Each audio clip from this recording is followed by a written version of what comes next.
यह बात माननीय नीतीश कुमार जी से पूछा जाना चाहिए।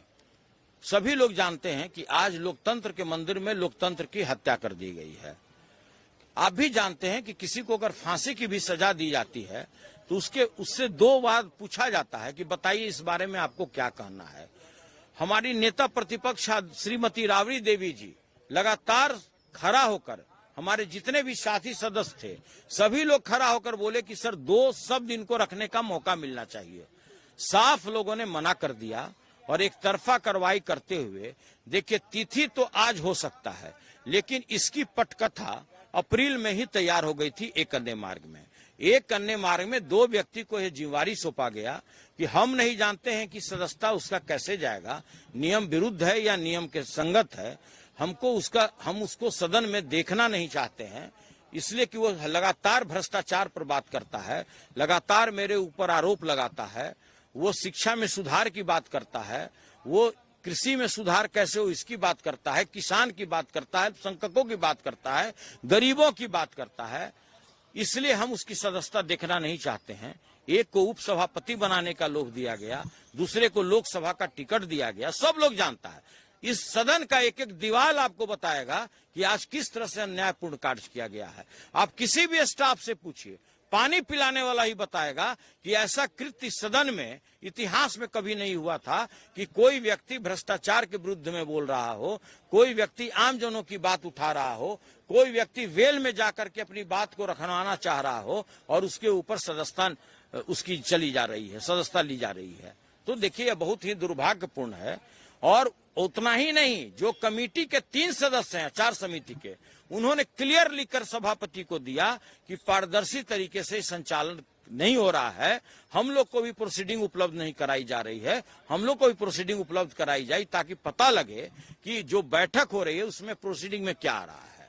क्या देखिए, विरोध तो हर तरीके से होता है, सब कोई करता है। कभी वो सरकार में विपक्ष में थे वो भी करते थे, वेल में आके कहा जा रहा है कि एक शब्द आपने इस्तेमाल किया, वो मुख्यमंत्री के लिए किया, वो आपत्तिजनक था।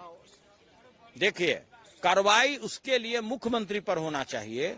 यह 13 फरवरी का घटना है, जिस दिन माननीय मुख्यमंत्री जी लगातार 5 बार हमको बर्बाद करने की धमकी दिए।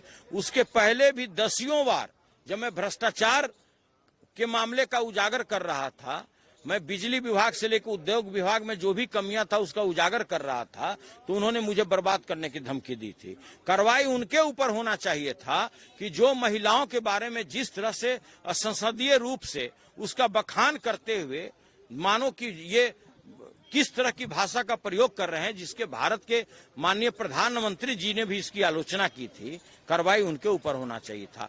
कार्रवाई नीतीश कुमार के ऊपर होना चाहिए था। किस तरह से महिला दलित विधायिका के विरुद्ध में उन्होंने कार्रवाई की और किस तरह का भाषा का प्रयोग किया, कार्रवाई उनके ऊपर होना चाहिए। लेकिन अपने उनके ईगो सेटिस्फेक्शन के लिए यहां पर बैठे हुए सभी लोगों ने अपने नियमावली को तार तार कर दिया और ताक पर रख दिया। लेकिन क्या कोई पुरानी रंजिश भी है? क्योंकि जिस तरीके से हमें याद है अप्रैल में तो वो खड़ा होकर बोले थे कि मैं देख लूंगा, हो जा खड़ा हो जाऊंगा तो बर्बाद कर दूंगा। आखिर क्या लड़ाई थी? कोई पुरानी लड़ाई है? कोई आपसे रंजिश थी?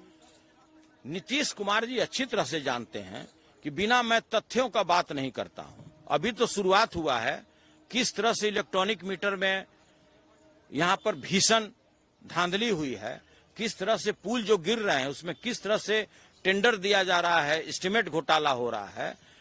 जिस जगह पर खाने का ठिकाना नहीं हो, जहां पर आप स्पेशल राज स्टेटस का मांग कर रहे हो, वहां पर आप सुरंग बनाने की बात कर रहे हैं। आखिर क्या मतलब है? आप इंफ्रास्ट्रक्चर क्यों बढ़ाना चाहते हैं? क्या कारण है? तो देखिए, अब तो क्या है कि अब तो सदन में नहीं है, हमारी आवाज को आप बंद नहीं कर सकते हैं। हम सड़क पर हैं। जब तक हमारे जेहन में सांस है, आप भ्रष्टाचार को उजागर कराने से हमको नहीं रोक सकते हैं।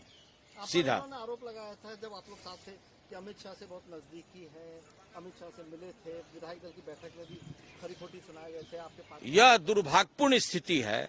मेरे ही सोशल मीडिया से जो सहकारिता के मीटिंग में मैंने उनको जो यहाँ की सभ्यता संस्कृति है उसके पुष्प गुच्छ दिया, और उस चीज के लिए मेरे ही फेसबुक से फोटो उठा के बोले कि आप अमित शाह से मिले हुए हैं, और वो बेशर्म व्यक्ति उन्हीं के गोद में जाकर बैठ गए।